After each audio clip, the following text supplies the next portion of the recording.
Hello everyone नमस्ते अनि मिठो माया वेलकम टु एसएन अफिसियल ब्लगमा स्पेसल यो भिडियो आज म खास गरी जति पनि व्यक्तिहरू सिप बिल्डिङमा आउन लाग्नु भएको अथवा जिज्ञासुहरू हुनुभएको व्यक्तिहरूको लागि खास गरी म आज के भन्न चाहन्छु भन्दाखेरि सिप बिल्डिङमा आउन चाहनेहरू व्यक्तिहरू कामहरू कस्तो कस्तो हुन्छ के हुन्छ अलिकति भिडियोहरू हेर्नु पाए हुन्थ्यो के यो कुरा सुन्न पाए हुन्थ्यो सामानहरू हेर्नु पाए हुन्थ्यो मेसिनहरू सामानहरू हेर्नु पाए हुन्थ्यो भने जस्तो लाग्नेहरूको व्यक्तिको लागि यो भिडियो मैले आज प्रस्ताएको छु हेर्नु होला सिप बिल्डिङमा चाहिँ तपाईँको कामहरू कस्तो कस्तो हुन्छ भन्दाखेरि तपाईँको सबै फलामे सम्बन्धी मात्रै काम गर्नुपर्ने हुन्छ होइन तपाईँलाई थाहै नै छ होला सिप बिल्डिङमा सिपमा कस्तो हुन्छ भन्ने कुरो र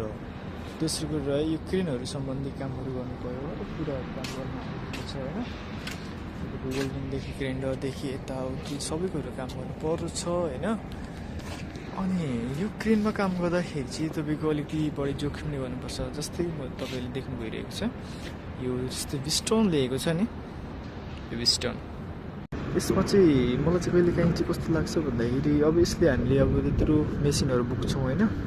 अब पुग्दाखेरि अब यो माथि झुन्डिरहेको हुन्छ यो माथिबाट बेरिएको तारहरू हुन्छ नि यो बेलालाई सर खस्छ कि भन्ने डर लाग्छ त्यसै कारणले म चाहिँ जहिले पनि यो क्रेन यहाँ छ भने यता साइडमा चाहिँ बसेर काम गर्छु अनि चलाउँछु क्रेनहरू होइन र अब हामी सबैजनाको एउटा सिप बिल्डिङ सम्बन्धीमा जिज्ञासु भएको एउटा छोटो मिठो कुराहरू यो भिडियोमा थोरै राखेँ सबैभन्दा फर्स्ट कुरो भनेको चाहिँ तपाईँको यो सिप बिल्डिङमा चाहिँ कामहरू कस्तो कस्तो हुन्छ के हुन्छ भन्दाखेरि अब सारगारहरू कस्तो हुन्छ के हुन्छ भन्दाखेरि अब होइन कामहरू तपाईँले सोचे जस्तो त पक्कै पनि हुन्न तर पनि हामीले गर्न नसक्ने त होइन पक्कै पनि होइन अब अरूले गर्ने काम मैले गर्न सक्छु मैले गर्ने काम तपाईँले पनि त गर्न सक्नुहुन्छ त्यस्तै गरी हामी सबैले गर्न सक्छौँ होइन हामीले नेपालमा हुँदाखेरि चाहिँ हामीले के सुनेको हुन्थ्यौँ भन्दाखेरि एकदमै कामहरू सिप बिल्डिङमा चाहिँ हार्डहरू हुन्छ एकदमै गाह्रो नै हुने तर पैसा चाहिँ कमाइ हुने वाउ 3 लाख 4 लाख भन्थे तर एक्ज्याक्टली चाहिँ सोच्यो भन्दा उल्टो छ यो सबैले आशा चाहिँ नराख्नु होला भन्छु म है र त्यस्तै मेरो पनि छ अहिले होइन अब हुन त एउटा क्षेत्रअनुसार र एउटा कम्पनी अनुसारले पनि फरक पर्न जान्छ र मैले अरूको कम्पनीको कुरा गरिनँ होइन मैले मेरो कम्पनीको कुरा गर्नुपर्दाखेरि चाहिँ मेरो कम्पनी भनेको चाहिँ छल्लानाम्दोको याङामगुन भन्ने क्षेत्रमा हो सनबो कम्पनी मेरो कम्पनी चाहिँ त्यति राम्रो छैन तर त्यति नराम्रो पनि छैन भन्नु मिल्दैन अब यो सिप बिल्डिङ सम्बन्धीमा चाहिँ अब पैसा त्यति साह्रो कमाइ नभए पनि तपाईँको एउटा म्यानुफ्याक्चरिङ लाइन जस्तो चाहिँ एउटा मेसिनमा काम गरिराख्नु चाहिँ पर्दैन त्यो चाहिँ मलाई एउटा बेस्ट लाग्छ होइन जस्तै अब म्यानुफ्याक्चरिङ सम्बन्धीमा त हामीले धेरै क्षति भएको सुन्छौँ होइन यस्तो उस्तो भएको ओरेको त्यति साह्रो छैन तर यसमा पनि लापरवाही गऱ्यो भने त त्यति साह्रो नहुन सक्ला भन्न पनि सकिँदैन तर त्यति धेरै चाहिँ छैन भनौँ न एउटा अब मेसिनमा काम नगर्नु परेको कारणले चाहिँ अब हामीले बिच टाइममा अब हामीले म पानी खान जान्छु भन्दा पनि आफूले पाइयो होइन टोइलेट जानु मन लाग्यो भने पनि जान पाइयो त्यो एउटा चाहिँ मलाई राम्रो लाग्छ होइन त्यति साह्रो पैसा कमाइ नभए पनि अब एउटा पैसै ठुलो कुरो त होइन नि त होइन त्यो भएको कारणले ठिकै छ र काम गाह्रो साह्रो भनेको चाहिँ तपाईँको बिचमा गाह्रोहरू पनि पर्छ र एकदमै सजिलो पनि हुन्छ र सिप बिल्डिङमा चाहिँ अब हाम्रो चाहिँ यस्तै पार्ट पूर्जाहरू बनिन्छ यसरी नै यो पान्जाजीहरूको एउटा पार्ट पूर्जाहरू नै हो यसरी हामीले जोइन गरेर हामीले एकदम रेडी बनाएर हामीले राखिरहेको अब हामीले पठाउनलाई राखेको छौँ होइन आउनु साथीहरू नयाँ साथीहरू जति पनि हुनुहुन्छ होइन त्यति साह्रो सोचेभन्दा एकदमै नराम्रो पनि छैन र सोचे जति राम्रो पनि छैन ठिकै हो भन्न सकिन्छ होइन हामीले आफूलाई बुझाउनुपर्छ मन गर्नुपर्छ होइन काममा त जुनै काममा पनि आनन्द आइहाल्छ नि र आज गऱ्यो भोलि गऱ्यो बानी यत्तिकै पनि पर्छ होइन साथीभाइहरू र चाहिँ त्योभन्दा बढी एउटा आशा पनि नराख्नु होइन र त्यति नराम्रो पनि छैन हाम्रो यो छल्लानाम्दोको याङमगुन भन्ने क्षेत्रमा चाहिँ हाम्रो चाहिँ एकदमै यो पानी जहाजको चाहिँ एकदमै कम्पनी मात्रै चाहिँ यस्तै धेरै भन्छ बन्ने भनेकै हाम्रो वरिपरि यस्तै बढी हो होइन त्यति साह्रो पानीमा काम गर्नु पर्दैन हाम्रो चाहिँ यो सबै स्टक मालहरू होइन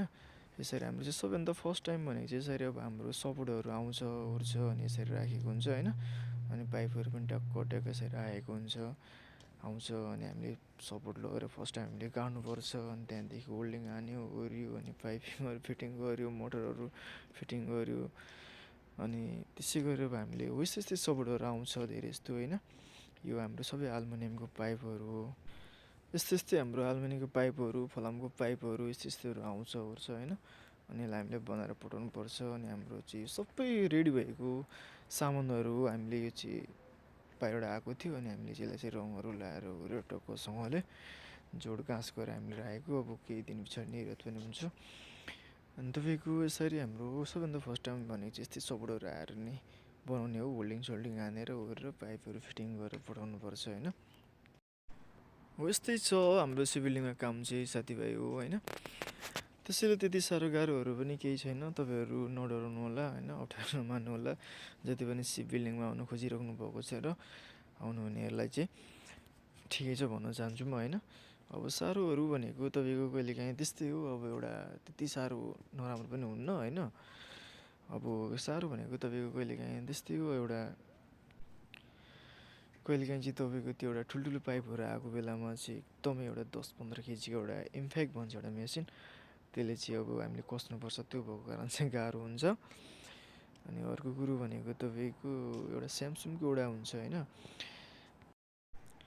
स्यामसङको एउटा सपोर्टहरू एउटा मेसिनहरू आउँछ जस्तै त्यसलाई चाहिँ अब हामीले एउटा मेसिनहरू एउटा इम्प्याक्ट भन्छ, त्यसले कस्न मिल्दैन। त्यो भएको कारणले कहिलेकाहीँ गाह्रो हुन्छ। एकदमै हातले नै एकदम रेन्चले नै कस्नुपर्छ, त्यो भएको कारणले गाह्रो हुन्छ। अनि अर्को कुरो भनेको हो यस्तै अहिले हाम्रोमा 5-6 तला यस्तो हाम्रो एउटा के भन्ने एउटा यसलाई बिल्डिङ नै भनौँ न होइन। हो यस्तो बिल्डिङ हुन्छ अनि यो माथि तल 5-6 तलामा चाहिँ गर्दाखेरि चाहिँ हामी कहिलेकाहीँ खतरा खुत्रुकी हुन्छ। यही हो साह्रो गाह्रो। अब त्यस्तै साह्रो कहिलेकाहीँ मात्रै आउने हो यो पनि। एकचोटि आयो भने हाम्रो यो जस्तै तपाईँको 5-6 महिना जति हुन्छ। अहिले हामीले चाहिँ 4 महिना जति भयो यसलाई गरेको। त्यो भएको कारणले त्यति साह्रो अप्ठ्यारो मान्नु पर्दैन होइन। यस्तै छ साथीभाइ हो हाम्रो वरिपरि अब होइन। सी बिल्डिङमा चाहिँ काम गरेर यस्तै बन्छ ओर्छ आउँछ। यो पनि हामीले अस्ति बनाएको, अब यसलाई हामीले पठाउनु पर्ने छ बाहिर, अब खोइ कहिले जान्छ होइन। त्यस्तै म भन्न चाहन्छु सबैजना अब आउनु चाहनुभएको सी बिल्डिङमा जति पनिहरू छ अप्ठ्यारो नमानिकन आउनु होला। त्यति नराम्रो पनि छैन र राम्रो पनि छैन भनौँ न, र यसलाई नराम्रो भन्नु पनि मिल्दैन। र साथीभाइहरूलाई यस्तै भिडियोहरू मैले सबै कुराहरू एकै भिडियोमा मैले समेटिन नसकेँ भने तपाईँहरूको जिज्ञासा अनुसारको कस्तो भिडियो हेर्न चाहनुहुन्छ, के गर्नुहुन्छ भनेर मलाई कमेन्ट गर्न सक्नुहुन्छ। र यस्तो भिडियोको लागि हजुरहरूले हेर्न चाहनुहुन्छ भने प्लिज मलाई लाइक कमेन्ट अनि सब्सक्राइब गरिदिनु होला सबैजनाले। र आगामी दिनहरूमा पनि म यस्तो भिडियोहरू तपाईँहरूलाई म फस्किनेछु। धन्यवाद।